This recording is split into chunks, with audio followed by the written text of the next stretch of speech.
welcome to the Hendrick Hudson Board of Education meeting. Today is January 9th, 2019. Happy New Year. First board meeting of the new year. Could we please stand and pledge allegiance to the flag? I Pledge allegiance to the flag of the United States of America and to the republic for which it stands, one nation, under God, indivisible, with liberty and justice for all. Our first order of business is to have our agenda put in order. Can I have a motion to approve our agenda? I'd like to have some report that for you. That's for the consent agenda? Okay. Second? All in favor? Okay. Next is our consent agenda. You wanted something pulled from the consent agenda? Yeah, item 3.1, the facilities usage.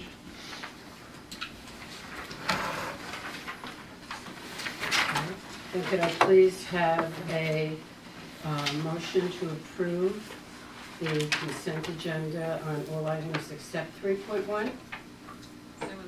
Second? Okay. 3.1 is, excuse me? Building usage. There's another. All in favor? Yeah. Yeah, aye. Everybody was like doing it at the same time though. Yeah. But everyone's doing like, Yeah. Wait, can I just get some, I'm sorry, can I get some clarification? What it was happened? Carol and they first and second and then everybody else voted. Right. There was just confusion because she didn't do the final step and say, All those all in in favor? favor. Okay. Because everyone's talking at the same time, I think she just figured it was Well, more. we're pulling 3.1. We're still pulling that? Yeah. Yes. Okay, I think that's what I was, The rest of okay. it was, Okay. Okay. Yep. Okay. Now, can I have a motion to approve? Well, what's the question? Yeah. So my question is about for-profit organizations using our facilities that may charge admission to use the facilities, so actually using our facilities as a for-profit vehicle. I do have a concern with that. And something I just don't think that is in line with our policies. So I think we should reconsider that particular item. I know we have a policy committee meeting next week that we can discuss it, and that Anthony Merlini is doing some research with his colleagues, other superintendents of buildings and grounds, to look at how those districts, how their policy reflects either fee structures or policy language around prohibiting or permitting different community groups, whether they're for-profit or not-for-profit, to use district facilities. So we're already doing some research on that, and any potential changes in that policy or that administration of the policy certainly come back to the board for approval. So something that's on our radar. And I think going forward, when we're talking about safety in our buildings, I think that that's a concern that we have to start analyzing. And when we have, other groups in our buildings, what are we doing as far as security? Not just for our buildings, but for the people there. How are we handling all those different aspects? Because I know we've talked about various groups and even within our own district. Okay, anybody else have anything they'd like to add? Then can I please have a motion to approve 3.1, item 3.1 out of the consent agenda? Do I have to vote for the entire thing, or can I pull No, one? you're now voting on 3.1. 3.1. So you're So if you don't approve, you I'm going to can. vote no. Okay. Everybody else, so move, okay, first, second, done? Everybody else, it's. Who seconded? Second. Okay. I'll second. All in favor? All in favor? Aye. Right, none opposed. Okay, that's fine. Thank you. No, yes. Okay. Now we are on to acceptance of donations. And our first donation is from, HHCEF for 2018 Live they have donated $4,593.42 to Frank G. Lindsay and Buchanan Verplank schools. Frank G. Lindsay is covering their supplies and equipment for their robotics program, and Buchanan Verplank School has received a donation for sensory kids supplies. So we thank them very much, and that's it. Can I have a motion to approve the donation? Oh, wait, no, we have to do the other one. I'm sorry. It's okay. We have a donation for $740 to the Furnace Woods Elementary School. An employee at New York Life made a matching donation, so we thank that employee as well for his generosity or her generosity. So that being said, can we please have a motion to accept the donations? So moved. Second. All in favor? Aye. Thank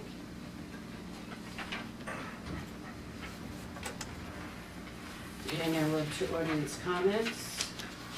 Board of Education welcomes public comments at this portion of the meeting. Each speaker is permitted 3 minutes for their comments and must be recognized by Roseanne before they speak. So if you wish to speak, you have to sign in, please, with all of your information. All comments must be directed to the board. The board will listen to your comments and input, but will not necessarily debate or discuss items. Operational matters will be directed to the school administrators for handling. The board is not permitted to address personnel or individual student matters in open session, so we do not allow anybody to use names or specific instances. The board will limit repetitive comments in order to give time to others wishing to speak. Do you have anybody, Roseanne? No. Then we can move on. And we're up to the superintendent's report. Yes, Happy New Year. We are back at it. Quickly, a number of updates I'll run through real quick. Some events of note. Chorus Line, high school drama production of Chorus Line is this Friday and Saturday, 7 o'clock shows at the high school auditorium. The production is around 90 minutes, so I don't think they've made a decision yet, but they think they're just going to do it in one act and bring you in and sit down and watch the dancing. If you haven't had an opportunity to listen to the interview I did with 2 of the leads, please do that, because it's really cool how a show that was written in the 70s, how the kids are responding to it culturally, some of the language, some of the famous actors and actresses back then. It's really interesting to see kids who don't necessarily know who those famous people were, but how they embraced them in terms of their role and some of the culture and climate back then. Hen Hud Live, we just received some donations from Hen Hud Live. The next Hen Hud Live annual fundraiser is March 9th at the Factoria. They will do another PR push shortly in terms of tickets and discounts if you buy multiple tickets, or if you want to donate, if you have a business or know someone with a business that wants to make a donation and have their business identified in the paperwork as well as at the event. So that's March 9th, and you'll hear more about that. Yesterday, Linda Puglisi and I, Linda is our Town of Cortland supervisor, we had a conversation with Senator Chuck Schumer's top 3 legislative aides, and continuing the conversation around Indian Point and federal relief or federal opportunity for the federal government to get involved with offsetting some of the pilot payments we're going to see being reduced as the plan, or as Entergy pulls out of operating the plan.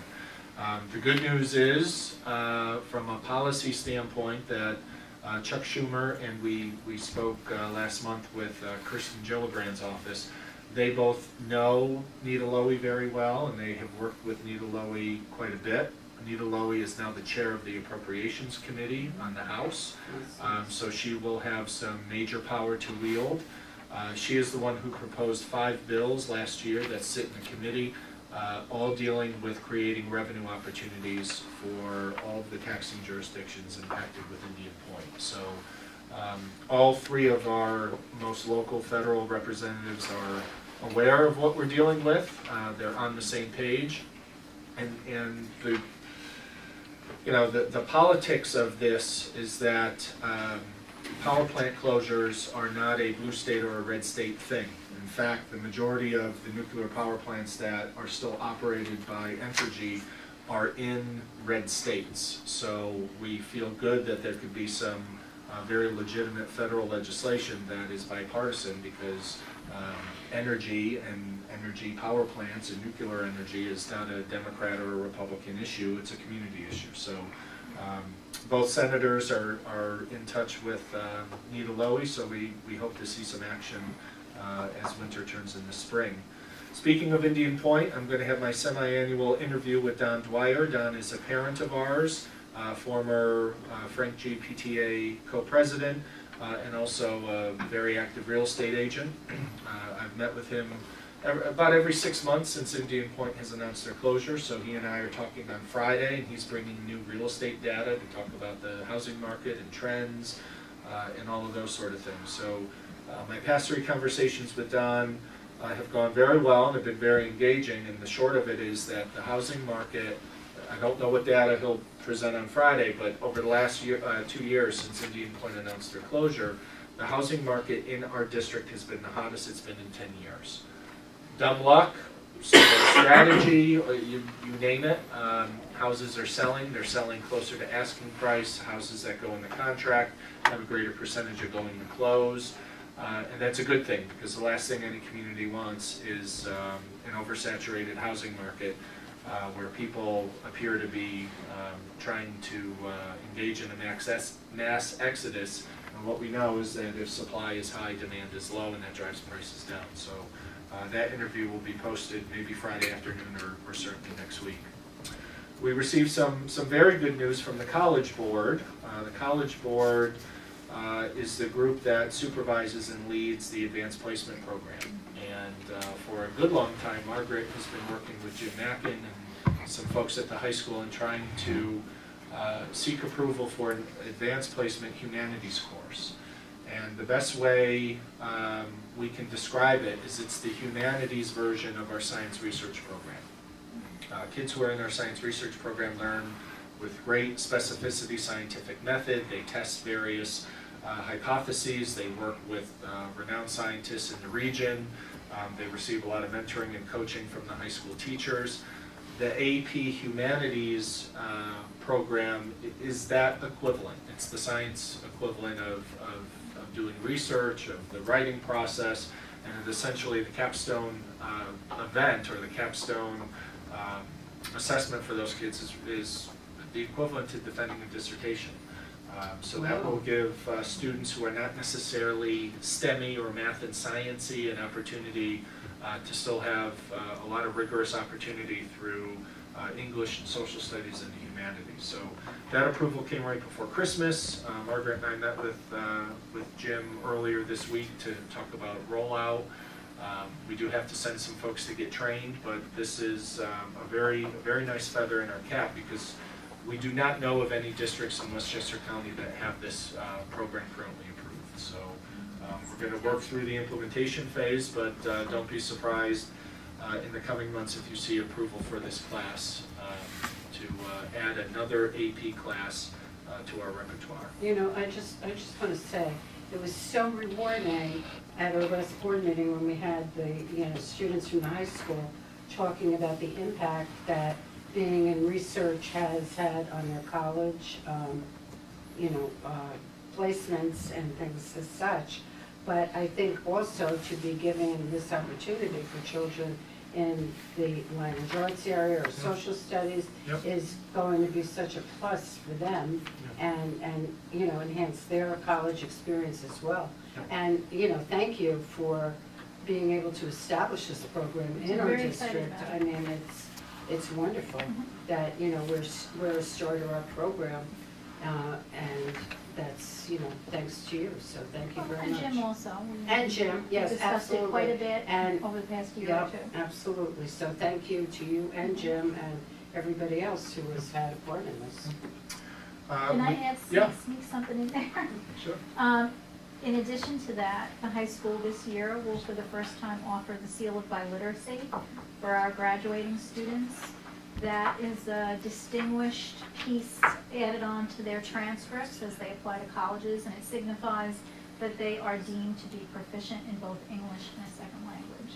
So it's something important for all of our LOC kids, English speakers taking second languages, but also for our Ls who have acquired English at a proficient level. So the staff there, led by Melissa Golia, Maria Zenon, Jessica Downey, are very excited about offering kids that opportunity.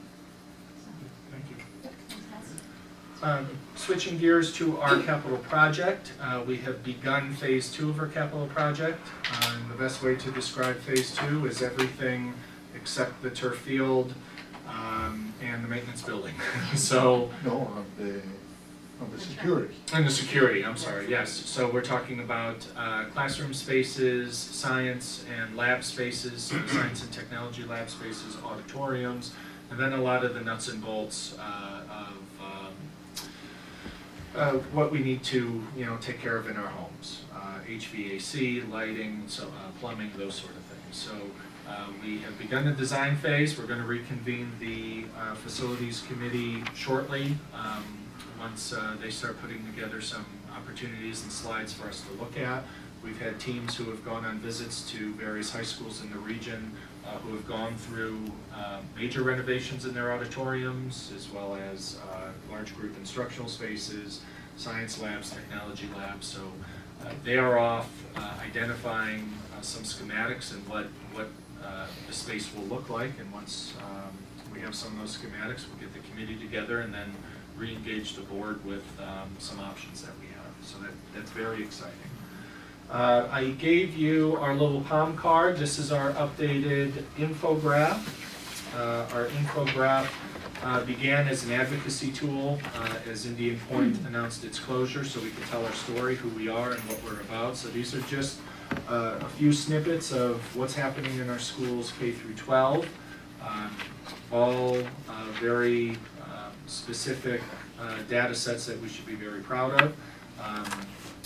We're going to increase, as I just announced, from 23 AP courses eventually to 24.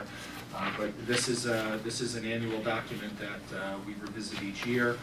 It comes out around this time because we need to calculate a lot of data, and also we rely on data from other sources, not just the state education department. But we're printing these, we're putting these poster size, so you'll see these in schools and offices, you'll see them in the town of Cortland, the village of Buchanan, and we carry these around with us to help us tell our story.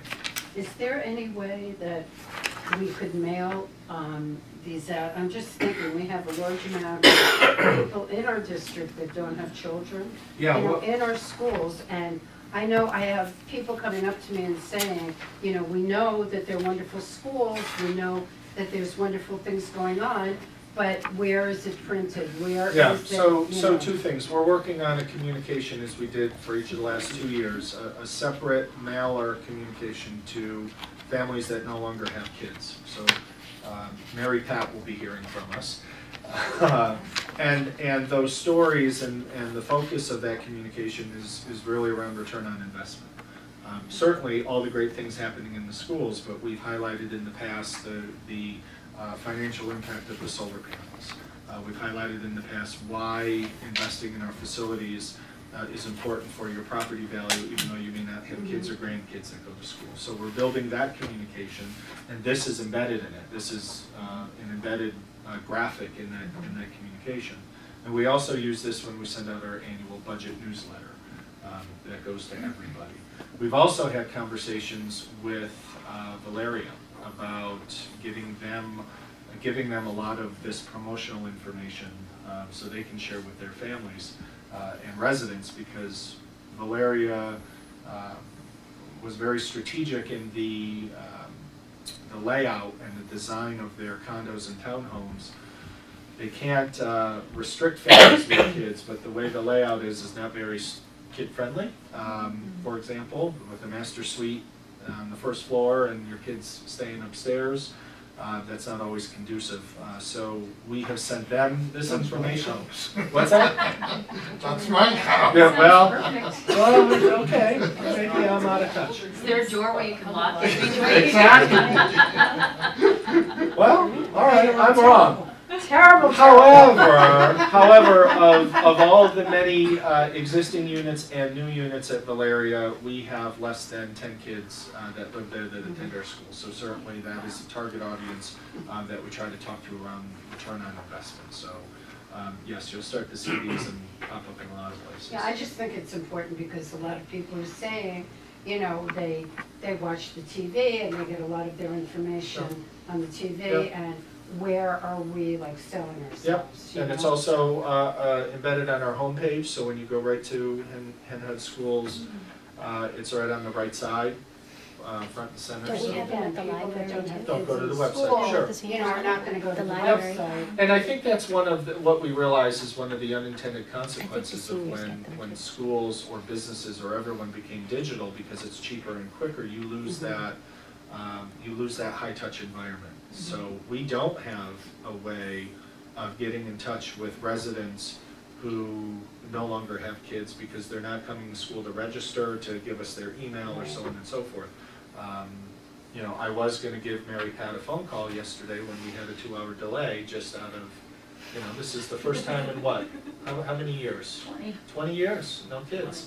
So, I Mary, didn't care. I still got to work. I still got to work. She has Jack home now, so. yes, and the last Yes. update is really an introduction. Matt Evans is with us. Matt was just approved as our JV baseball coach. Matt very works nice. in Garrison and has coached in Garrison. And a little known fact about Matt, and then we're gonna move on. Matt served as a board member for 9 years in Elmsford. So, Boy, good for you. he has been on You the, worked hard. he's been on the other side of the fence. So a very interesting fact I know that came out during the interview process with Tom Baker and the varsity coach. So welcome, Matt, Thank you. and thanks for joining us. Thank you. And welcome on behalf of our Board of Education. I appreciate that. Thank you guys very much. Congratulations. Right, Lori couldn't make it. So that's that. I'll turn it back to you. Okay. We'll Well, we have start a our vote. choice. Do you want to do your presentation now, or do you want to do committee reports? Do you have a You want- couple? You want to do Okay, it now? quick. Whatever it is. Okay. Yeah, do it now. So there was a safety committee meeting the day after our last board meeting. And BOCES, Putnam Northern Westchester BOCES has completed a survey on security of all the member school districts. And they're using that survey to kind of help us figure out what other districts are doing and how we, compare with all of them. So we were talking about that survey, and we'll be talking about it again in our next meeting as well. Discussed phone upgrades that are happening, and again, the new lanyards.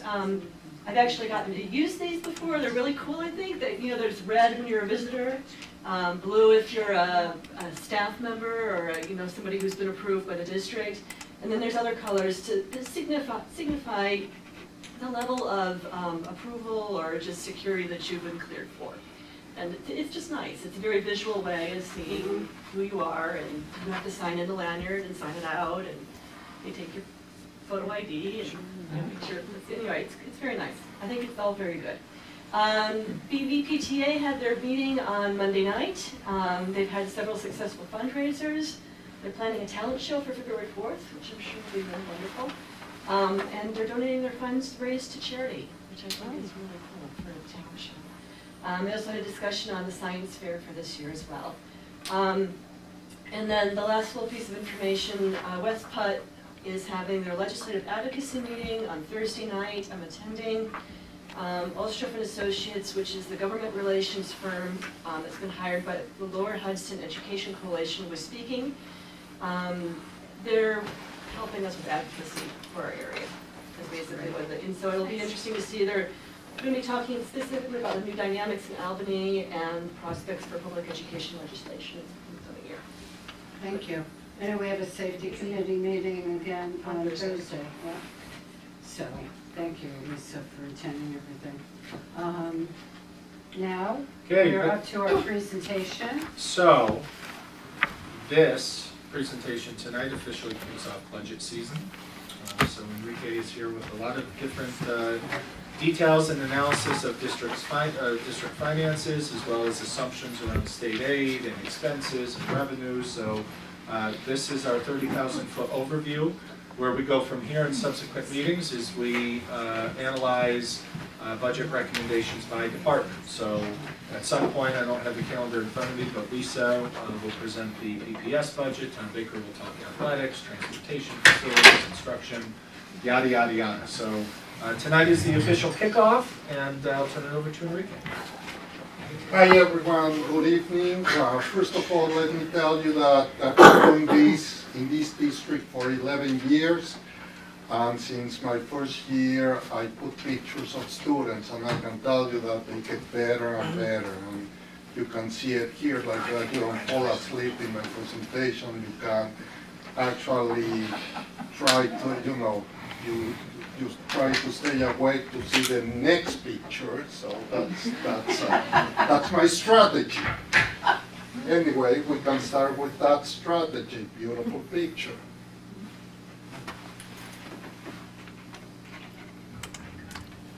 Okay. You see? So we're going to start with historical data. First of all, I want to show you how we budget against expenses. As you can see, we run a very tight ship. The budget really is very close to the actual expenses, even though we start the budget a year and a half before we actually finish our expenses. So here we don't have a lot of extra money to spend, so we try to spend every cent very carefully for the good of the students.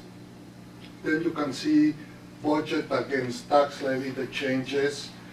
You can see that our budgets usually are lower than our tax levies. You can see in 17-18 a huge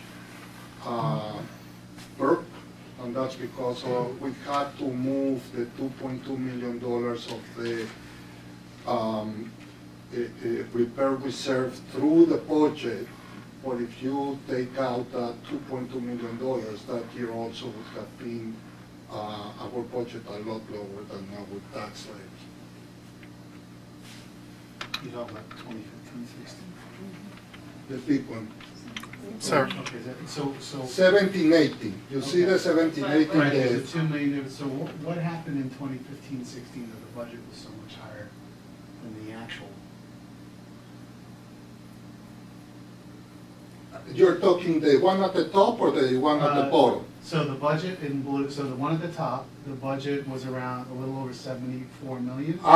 And then In the that, yes, actuals were 60 in million. that year, That's a big- actually we were coming off of many years with a lot of either tax surcease Right. or lawsuits, and they stopped. I mean, and that's why if you look at that money, that's why we had such a big reserve, a big extra money to move to the repair reserve. So it's not like we spend the money, we said, okay, we did so well last year that let's move money and put it in a reserve. And there was a huge effort for cost savings as well, to just be, But the tax surcease were a lot. Remember, we had for several years to even issue bonds to be able to pay for tax surcease, and that year they completely stopped. They are picking up a little bit this year, unfortunately, but not much, not like those years. In the next one, I'm showing revenues, and our total revenues, as you can see, obviously, tax levy is the biggest part of our revenues, then the pilots, then you have state aid, fund balance, and other income. In the one at the bottom, again, you see that tremendous shift in the fund balance because of the $2.2 million. So obviously that brought it up and then down, but if not, as you can see, the rest are moved very within 5 to 10%. fund balance, and this is the interesting part. The unassigned fund balance, as you can see, by law, we cannot have more than 4%. The blue one is the amount of fund balance. Again, in 2018, we had too much, and then we moved it to the reserve. And again, last year, we started saving money for when Indian Point closes. So we are above what we're allowed by law, but actually the state controllers were here and they understood that why we were above, so they didn't have any problem. And then I'll introduce the tax stabilization reserve in a couple of slides and explain why it's important. Then at the bottom you see our total fund balance. Our total fund balance is getting to $10 million, which is very good. In the last 8 years it went from 4 to 10, so we're doing very well. That includes the repair reserve, the unemployment reserve, the ERS, and the assigned fund balance reserve.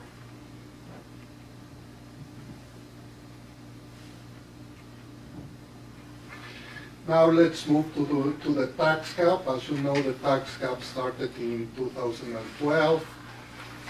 As you can see, we've always been below the tax cap, below inflation in every year but 1 year. And again, that was because of the transfer to the repair reserve. But the interesting part and the important part is how much our taxes, our tax cap has increased compared to inflation in the New York State. And as you can see, it's only half of the inflation. So our taxes have gone up half the inflation rate.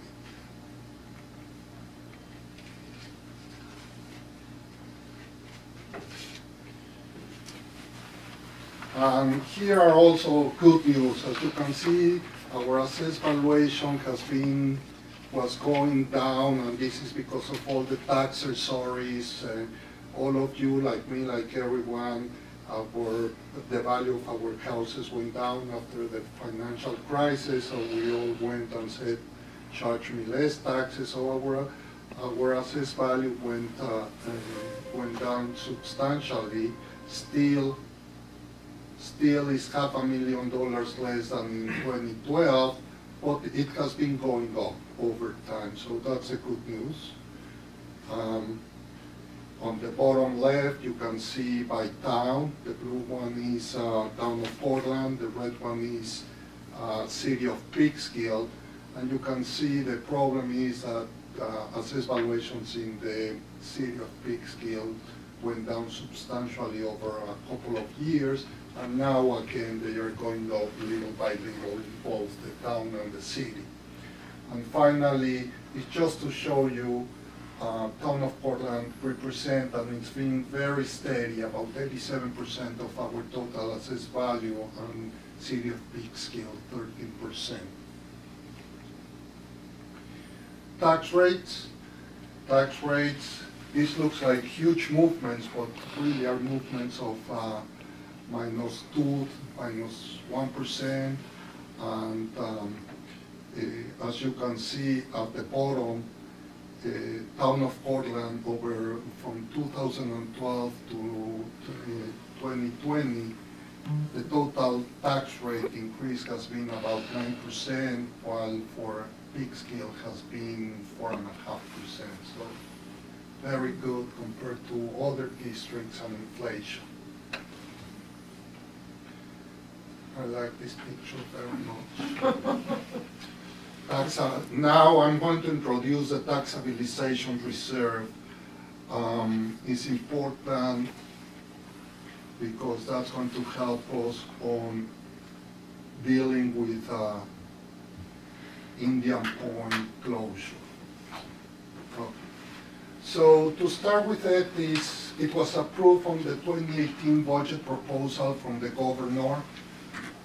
It was a bill sponsored by Senator Murphy and Assemblywoman Sandy Califf. It was a bill due to just because of the consequence of the expected Indian Point closure.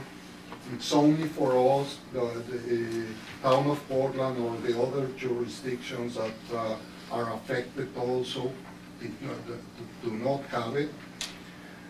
The important part is that it has to be approved by voter referendum. So we're going to put it in as part of the, during the budget vote. It's going to be a separate proposition the day that we vote for the budget and for the board members. Also, is a board that set the maximum that can go into that reserve. And even if they say a number, it does not have to be funded by that number. It's just the maximum amount. And the purpose, like I said, is to set aside money to mitigate reduction of the pilots. So what we don't want is 1 year to have a tax rate of increase of 12% and the next year 3%. So by having this tax stabilization reserve, we can add money to the budget without having these huge changes in our tax rates. Can the reserve be replenished? So in other words, we set an amount for the tax reserve, for the stabilization reserve, and then we deplete it over time. Can we then refill it? That's a great question, and actually it's a question that they have not been able to answer to us. Joe is working on it. Joe? Yeah, we're discussing with, the governor's team that exact question later in January, whether or not, as Enrique said, we set a cap, can't exceed. But eventually we're gonna withdraw. So let's say it's $10 million and let's say we funded it $10 million. And over time we take withdrawals from it. Does that $10 million cap stay in existence where we could still contribute back to that? We have so many questions around this, around the cessation fund, how the cessation fund and the reserve works. Can we take cessation money and put it in the reserve? This really is, this situation with Indian Point and how all of these things are coming together is a first for the state education department and for the governor's team or just the state of New York. So they may end up writing special legislation about how this behaves with all of the potential different revenue sources that we could have.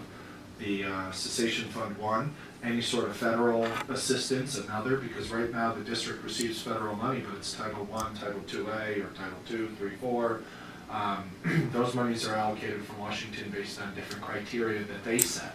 You know, we could receive funding directly from Washington based on taxing spent fuel rods. Well, how do we receive that money? Where does it go? What account? So it's a good problem to have, but no one really knows the answers yet. What we do know is, in order to make this reserve legitimate, is we have to put a cap on it, and the voters have to approve the establishment. And what we will need to do from now until that happens is to educate people that says there's going to be a referendum to approve a tax stabilization reserve not to exceed X. You're not authorizing X. You're saying that we could put up to X in it, and that's going to be a real important communication that we have to have with the community. Do we have to make a proposal Yes. as the board? Yes. Yeah, so It's like a budget proposal. Yeah. The board will have to decide the amount. The That's actual proposal, it's already there, we just need to set the amount. Right. And will it be a time-bound account? In other words, the account can only be open for 5 years or 10 years and then has to... No, it doesn't say. So it would be perpetual. Yep. And if we could replenish it, then it could actually ease yeah. the tax issues once Indian Point closes. So we only have to vote on it once, or do we have to vote The on it? board would pass a resolution to put it on the ballot, Right, just like you do the budget. no, I know that, And then we would put it on the ballot, we'd have the general budget, vote for your board members, and you, you know, in You favor of accept. establishing the reserve. So it would only be- once, that's all. Only once. Okay. The other question to be answered is if we say, just for argument's sake, say we have a $10 million cap and we happen to have a windfall, maybe federal money comes in that we're not expecting, can we do a second vote and say, okay, we'd like to increase that amount? to That's another another question that we'll Well, why have, can't yeah. you just take a large amount from NAPSA? I mean, say, take like 20, you don't, it's just, it's a cap, it's, you don't have Because we to don't want to exceed it. scare people by saying. I appreciate you that, know, but I we don't mean, wanna- but We don't want to again, say, that's- you know, we'll put 30 million away when we're really. No, thinking we're going we to need- try to. Try And to, this is right. the maximum we ever could, but we don't know if we're going, I don't think people, I mean, people have to listen, but I think, is there reason to not, is your concern scaring them? I mean, Enrique, I, I'm sorry. is it using a larger, I mean, why not just say a large, just say, you know, our goal is $25 million. We discussed that, it's really more than anything, it's a marketing issue, you know. It's, the other side is what Carol said. Just imagine, you come to all the board meetings, but the person that just shows there and says $20 million, they are going to tax me 20, no, because they won't get educated. They don't understand it. But that's why I'm saying, today, you don't have enough information to make the decision. If in 2 weeks, the information is, well, if you, you know, if you exceed that number, you can come back and we'll do it again, then that's it. We can say, okay, how much, I can tell you, I think that it's going to be, I can put aside $8 million to say a no. Well, Okay, let's put $8 Well, we're million. getting funding from the state potentially, we might get funding. So there needs to be a big enough account that if we get that money, we have a place to put it so that it can offset all the pilot losses, right? Because if the pilot loss is a No, third. the pilot loss over 10 years is $69 million. Well, right. Well, but per year, let's say per year was Yeah. a Just pilot. to loss. soften the blow. If you can replenish it, That's what I'm right, saying. then if you have a reserve that is equivalent to what the loss would be, then something but like that could But make we're sense. holding people's money, you know, we're holding what they could have at home to offset future Well, it would be losses. So every we don't year. wanna, you know, you wouldn't wanna put $65 million in an account today, and then we're not gonna be paying that off for 10 years, because some people in the community might say, well, I'm only gonna have my house for 8 years, so I don't really want that money held. So they might feel more comfortable having a smaller amount, saying, I'm okay with doing 10 or 12 million right now, and then if we need it, then I'll weigh in on whether we need Yeah. another 5 or 10 coming up. And depending on the size But of it's that, gotta right? be enough. Your taxes are good, It it's does. either, Right. we have a bigger It does. reserve and people don't have sharp increases in taxes, or we have a smaller reserve and the increases in taxes will be more Sure. substantial, right? So it's gonna be Right. a balancing act between the two, but Right. if you don't have enough leeway on the reserve side, you don't have that option. Well, to play with the and balance. it's not to say that if we say we're gonna cap this at 10, 15, $20 million, that's, and we have more to put in, but it would exceed the cap, that's not to say it can't go to our general fund balance or other reserves and then seek legislative approval to either increase the cap or establish a whole nother reserve. You know, what the state typically does is when they give you special dispensation for a reserve for a community emergency like this, and it either ages out or you use all the funds, they'll reauthorize it because you need it and you have the revenue.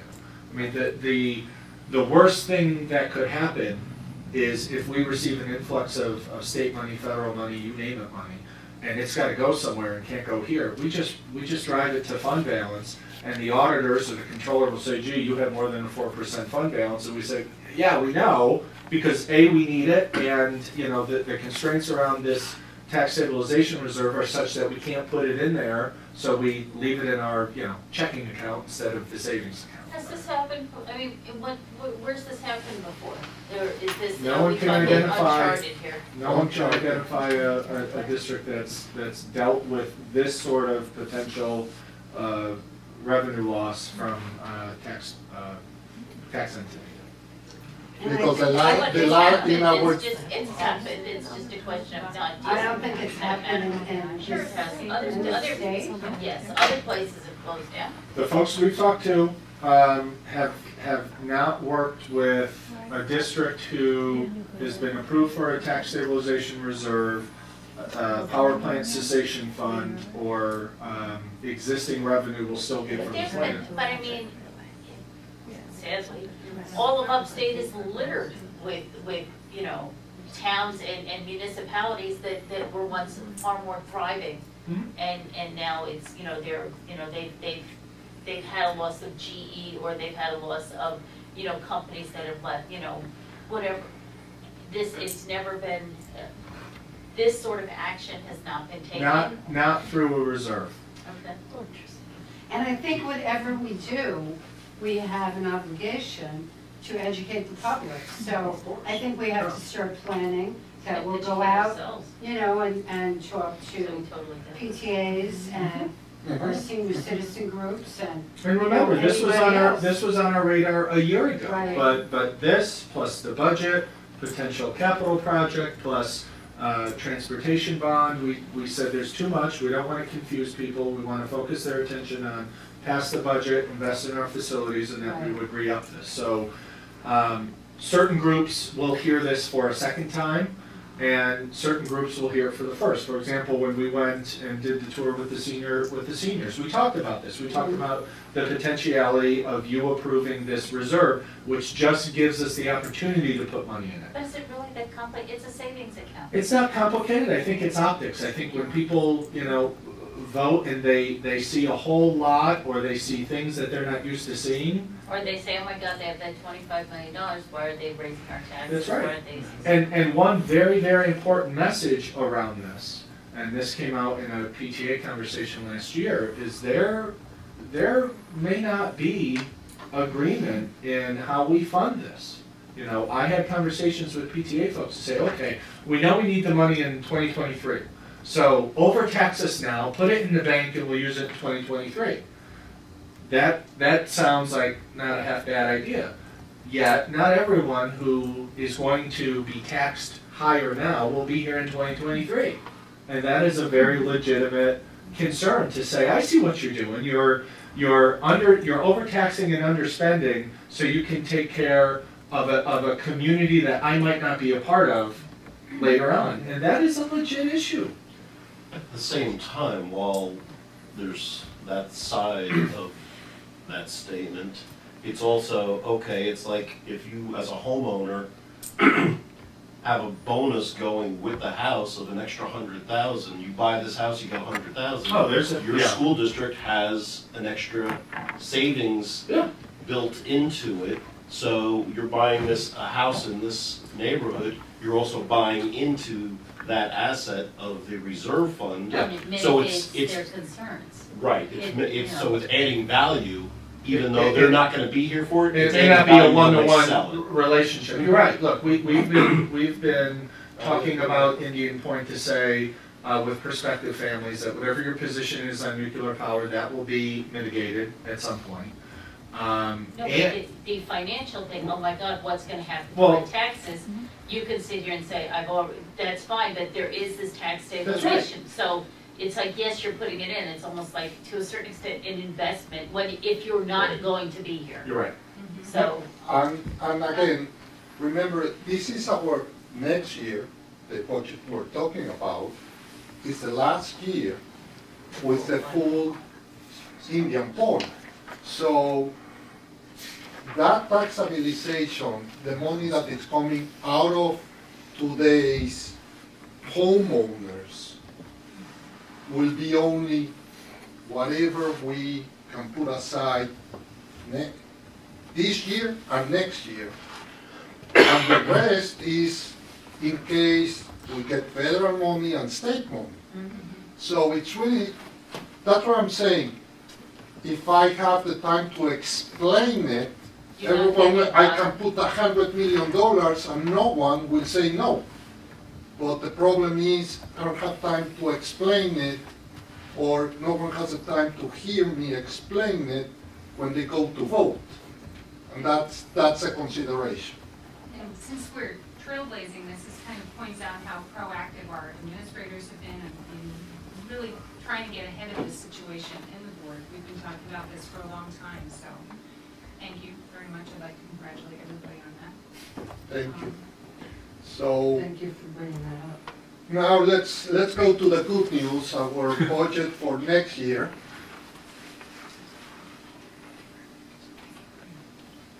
Admire the artwork. Yeah, no, I'm trying. I'm admiring the artwork. So revenues, we're expecting revenues from state aid and BOCES to increase about 6.2%. And the reason is because BOCES made a mistake last year and underpaid all the districts, so they are going to pay it this year.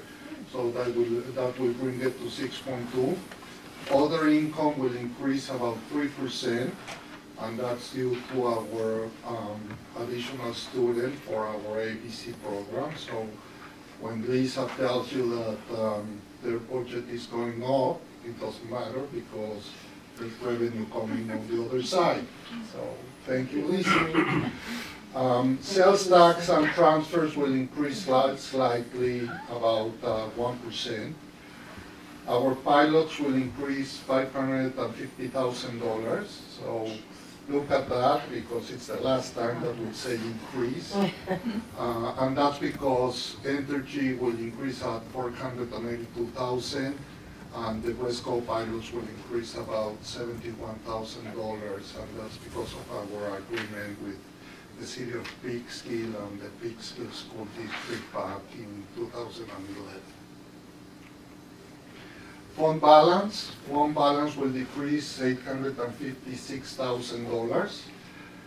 If you remember last year, we used the last money that we had from fund balance from debt service from the 2012 bond, or the bond that we didn't spend the whole money and we returned it to the community.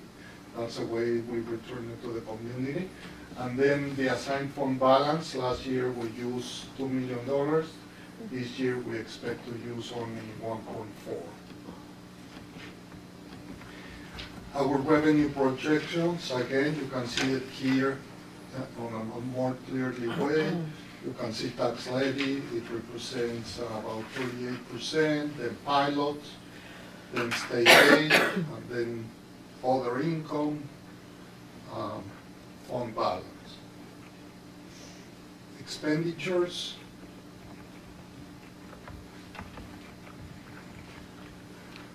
All the assumptions, the first assumption is that we're planning to maintain all academic and support programs. We're not cutting anything, we're planning to maintain everything, and actually maybe Lisa needs to add a couple of positions, so not only maintain, but also increase some support programs. Also, if necessary, staffing reductions from attritions. And what this means is if we have music teacher that is retiring and we can accommodate the other music teachers to make up the hours, then we don't have to hire another one. Then here is where I'm saying Lisa needs an increase of $568,000 in her budget, additional positions, because we are going to have additional programs in the secondary levels. Is this the 11th and 12th graders needing to expand their 18 classes? to 21-year-olds, They yeah. The ABC class, the extra ABC class. The other 2.0 is what we're referring to it right now. We haven't named it yet. And then the good news is that the teachers' retirement system, the employer contribution rate is expected to go down from 10.62 this year to 9.5, and that saves us about $242,000.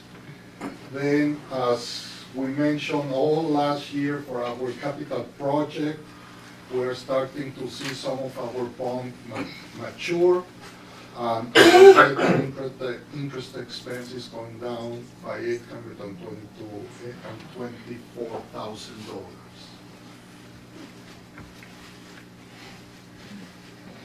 The ERS, it's decreasing 0.5%, but because of the general increase of salaries, the net is an increase of 0.9%. And then big increase in health insurance, $618,000. The average health insurance premium will increase 3%. And as a form of information, the district insures 680 employees and retirees, and families and spouses.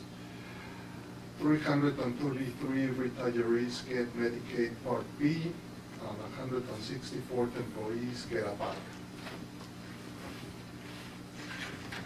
So the largest increases and decreases, obviously, as always, total salaries is our largest increase. This year, we expect about $714,000. Teachers' retirement, we're looking at a decrease of 242. Health insurance, like I just said, an increase of 618. Special education, an increase of 568. Social security, an increase of 51,000, and equipment, an increase of 51,000, and that's because if you remember last year we decided not to do any equipment district-wide. So we're planning to buy, Laura is in charge of checking desks for the students, tables, everything. Some of them are 20, 30 years old, so we want to get into the habit of putting some money every year into that part of our facilities. And then the reduction of debt and interest of $824,000. As always, remember, I need to present this as the administrative program and capital budget by law. So here we are. The administrative, there's an increase of 1.7%. The program an increase of 2.2%, and the capital an increase of 6%, with a total increase of the budget of 1.2%. So, a summary. Our preliminary budget is between 80 million and 80.4. Last year, our budget was 79.5 million, so we're expecting a decrease between 542 and 941,000, which is a percentage increase between 0.68 to 1.18. On the tax levy side, our expected tax levy is 43.4. Last year was 42.6, which is an increase of 1.84. CAP information, if you remember, CAP is the lower of 2% or inflation. So inflation was 2%, so it stays at 2%. We're expecting our CAP to be 1.8. So our tax levy to be 43.4. Last year it was 42.6, so an increase of 784,000 or 1.84%. Long-term projections, basically what we're looking here is the increases that we talk. I want to talk a little bit about the projections. If you look at net 2020-2021, our proposed budget is less than this year, and that's because we expect some changes in the way we do some business. As you know, Joe hired a consultant group, and we expect to try to have some expense reductions of about $1 million, $1.5 million for that year, and then the following year also try to stay very, very low within the budget, below the cap, I'm sorry. So, thank you Thank you for your attention. I hope you like the pictures because the presentation wasn't that good. It's a good trick. So like I said, this kicks off, our annual slog through the budget. We'll have the departments and leaders of those departments come as we receive more information about the assumptions on the expense and revenue side. Enrique updates every time that one pager of where we expect to end up. We're also always looking at our current year's budget to look at our expenses and revenues to see what we can drive to fund balance. So it moves and it's a fluid process, but we have been among the lowest suburban Westchester district in terms of tax increases, and you have some evidence of the outcomes for that investment. So we feel we've done a good job to our taxpayers and community, and over the next couple months we'll hear more about each department. Okay. Thank you. Thank Does you. anybody have anything that they'd like to ask or comments? Okay. Thank you Thank you. very much, and we can enjoy. Thank you. Okay, now we're up to audience comments. I don't see anybody, so I'm gonna move ahead and ask if any board has any comments that they'd like to add. Okay, that being said, can I please have a motion to adjourn the meeting? Second, all in favor?